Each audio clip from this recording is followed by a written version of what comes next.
Buenos días. En primer lugar, quiero agradecer a AUNA por la invitación y particularmente al doctor Nicolás Jaramillo para presentar un tema de alta importancia como es la prevención de las enfermedades cardiovasculares en circunstancias como las nuestras en Colombia.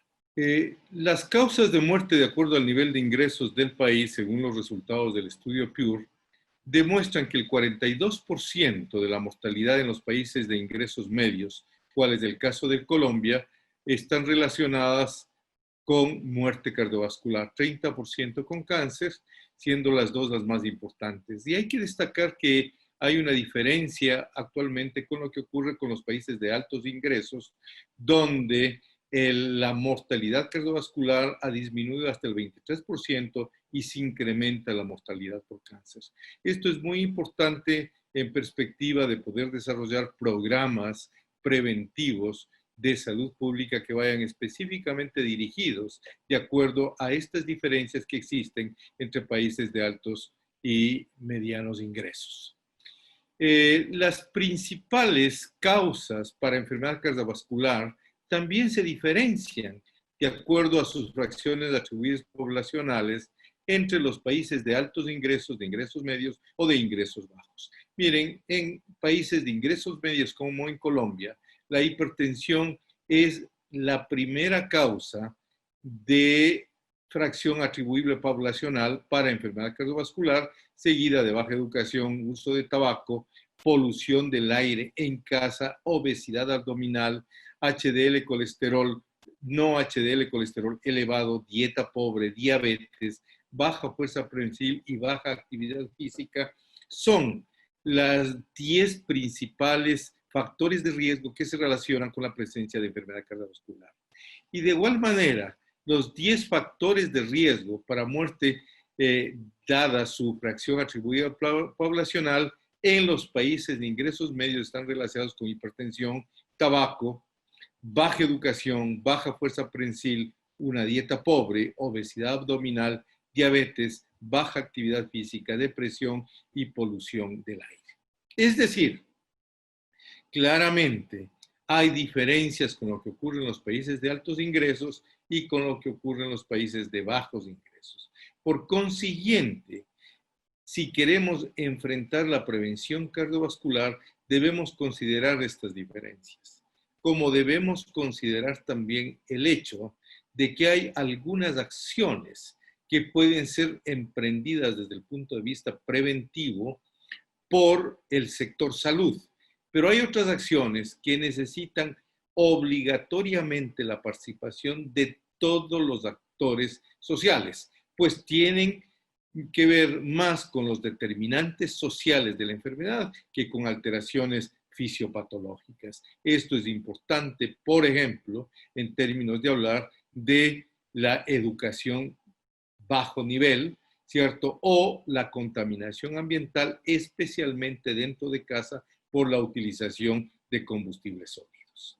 Nosotros nos centraremos específicamente a ver estas grandes causas modificables de mortalidad cardiovascular que hacen relación a lo que podemos hacer desde el sector salud.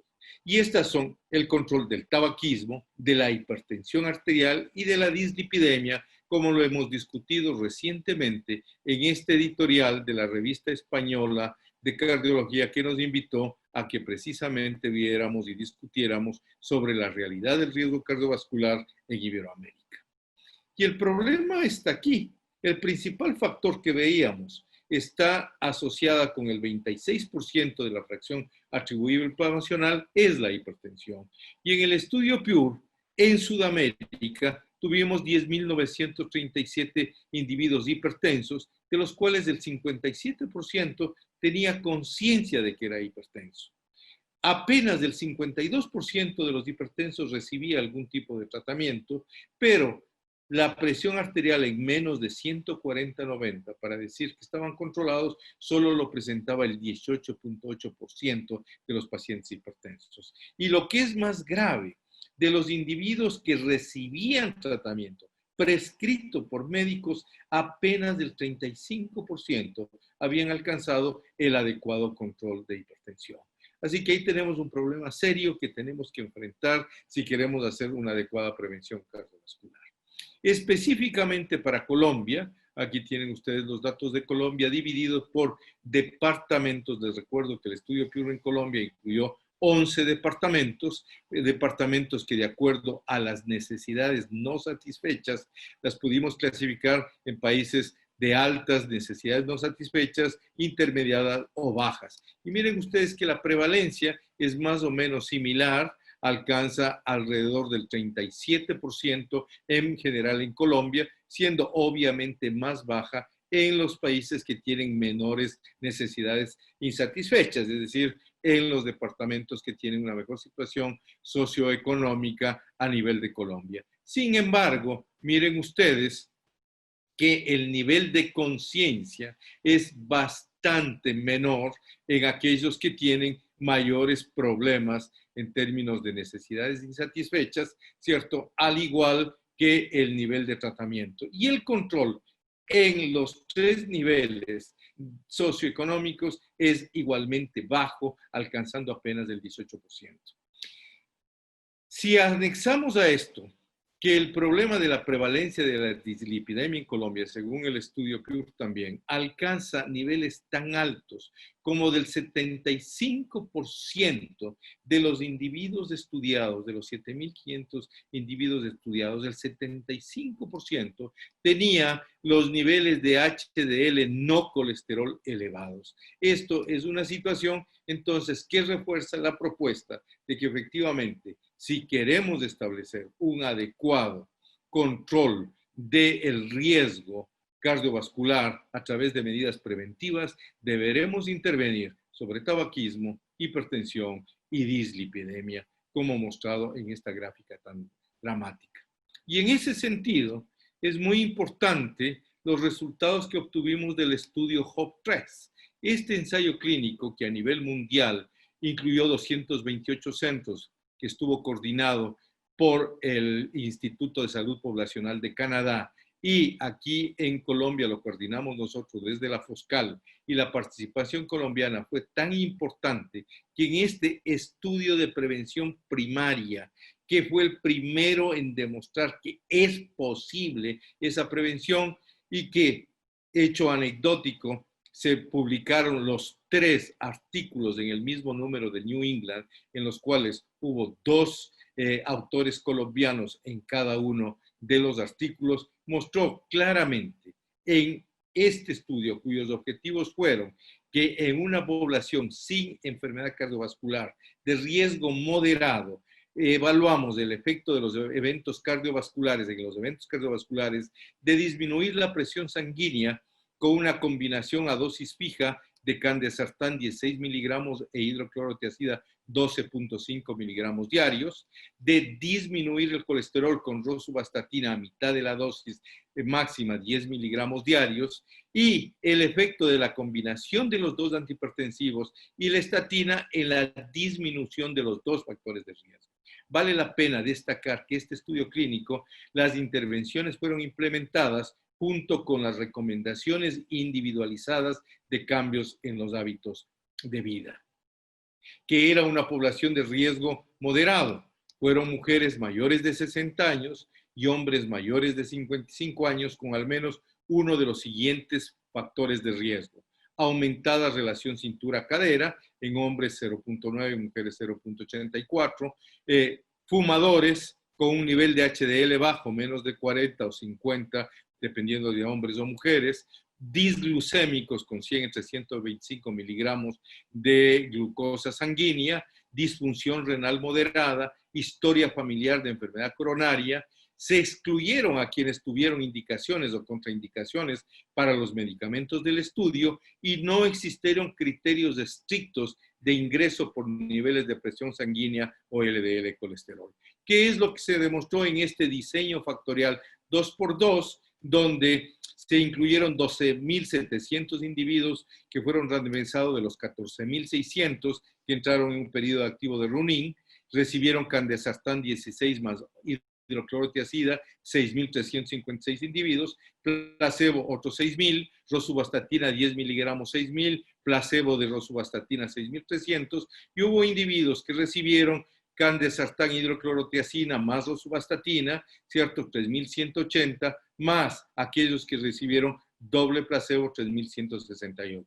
Se anexaron a este grupo aquellos que recibieron rosuvastatina y aquellos que recibieron candesartán para tener efectivamente una población incluida de alrededor de 6.000 individuos. ¿Cuáles fueron las características basales? 66 años de edad, mujeres fueron el 46%, los niveles de presión sanguínea estuvieron en 138/82, el LDL colesterol promedio fue de 128, la relación cintura-cadera estuvo aumentada y ese fue el principal factor, a más de la edad que se incluyó para el reclutamiento de los pacientes, de 87%, ¿cierto? El promedio de proteína C reactiva ultrasensible fue de 2 gramos por litro, y algo que es muy importante para nuestra región es que el 28% de los pacientes incluidos en este estudio venían de Latinoamérica y eran pacientes latinoamericanos viviendo en Latinoamérica. Alrededor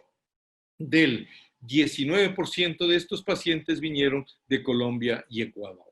¿Y qué es lo que se mostró? Claramente, en el brazo que recibió los dos antihipertensivos, el efecto beneficioso de una disminución del 27% en el desenlace primario cardiovascular, que fue muerte cardiovascular, infarto agudo de miocardio no fatal o accidente cerebrovascular no fatal, el 27% de los individuos, hubo una disminución del 27% en los individuos que tuvieron una presión arterial en el tercil superior, es decir, cuya presión arterial fue de más de 143 y el promedio 154. Siendo que en los otros dos terciles, cuyos promedios de presión arterial fueron 122 o 137, no hubo ningún efecto beneficioso de la administración de los dos antihipertensivos combinados a mitad de la dosis. Esto vino a reforzar fuertemente las recomendaciones de las guías de que el tratamiento con fármacos antihipertensivos para disminuir el riesgo de eventos cardiovasculares solo debe ser administrado en los hipertensos. El hipertenso es un individuo que tiene más de 140-90 milímetros de mercurio de presión sistólica y diastólica. El desenlace secundario que incluyó paro cardíaco, que incluyó revascularización o falla cardíaca, también hubo una disminución significativa del 24% en aquellos individuos hipertensos. Interesante, para reforzar la propuesta de la curva J, es que aquellos individuos que tenían una presión promedio de menos 122 y en cuales hubo una disminución de 6 milímetros de mercurio y de 3 en la diastólica, la tendencia más bien fue aumentar los eventos cardiovasculares. Con lo cual, insistimos en que efectivamente se van a beneficiar de disminución de eventos cardiovasculares aquellos individuos hipertensos con más de 140 milímetros en la presión sistólica. ¿Qué es lo que ocurrió con el brazo que recibió la estatina a mitad de la dosis? Miren ustedes, la disminución del colesterol se asoció con una disminución significativa del coprimario 1, muerte cardiovascular, infarto, accidente cerebrovascular, del coprimario 2, añadidos a los anteriores, falla cardíaca, paro cardíaco resucitado, revascularización. Y miren ustedes, prácticamente para cada uno, el secundario que fue independiente, todos estos hubo un efecto beneficioso.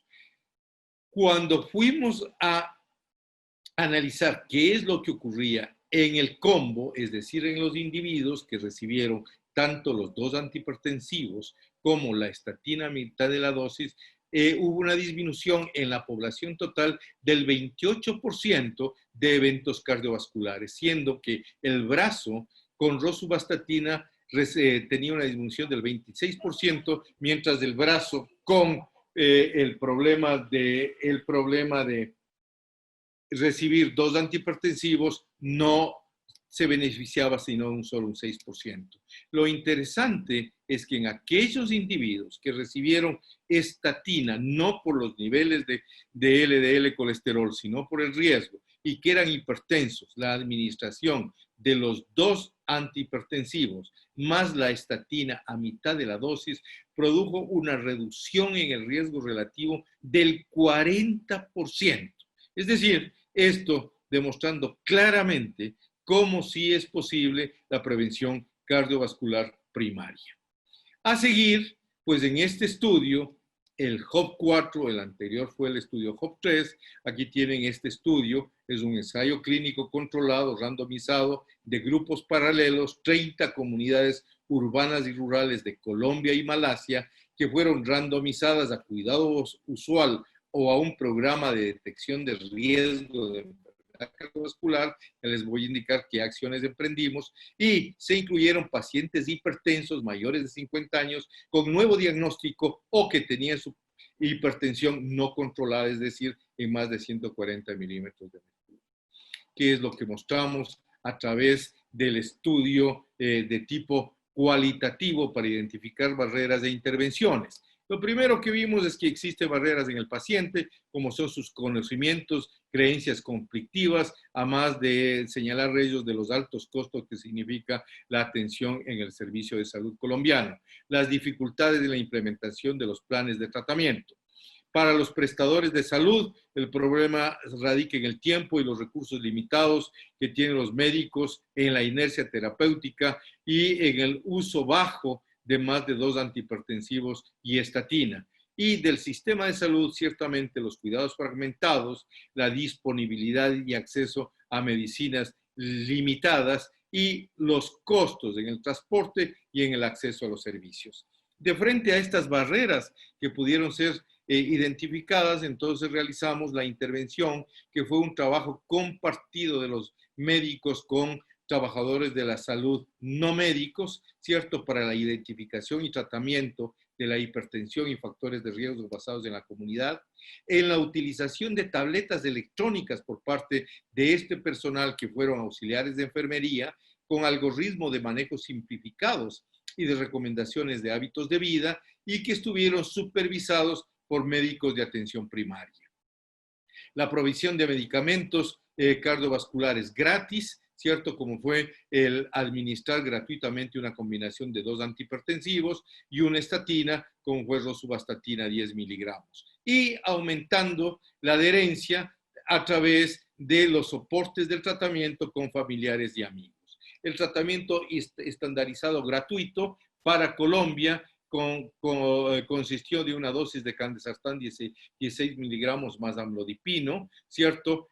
A combinación a alta dosis para aquellos que no fueron controlados con la dosis baja, se duplicó la dosis de candesartán, manteniendo la dosis del calcio, del bloqueador de los canales de calcio, y en aquellos 7% de todos los pacientes que necesitaron terapia triple, por disposición en el mercado de medicamentos de tipo genéricos, se cambió a valsartán 160 miligramos, amlodipino 5 miligramos, más hidroclorotiazida 12.5, todos esos en una sola tableta, y se coadministró entonces una tableta de 10 miligramos de rosuvastatina todos los días. ¿Qué es lo que tuvimos? Estos datos son dramáticos, una disminución en términos de la escala de riesgo de Framingham, ¿cierto?, que pasó en términos del control, una disminución del 6.40 en los municipios que recibieron tratamiento estándar, y en el grupo de intervención esta disminución fue de 11.17 puntos.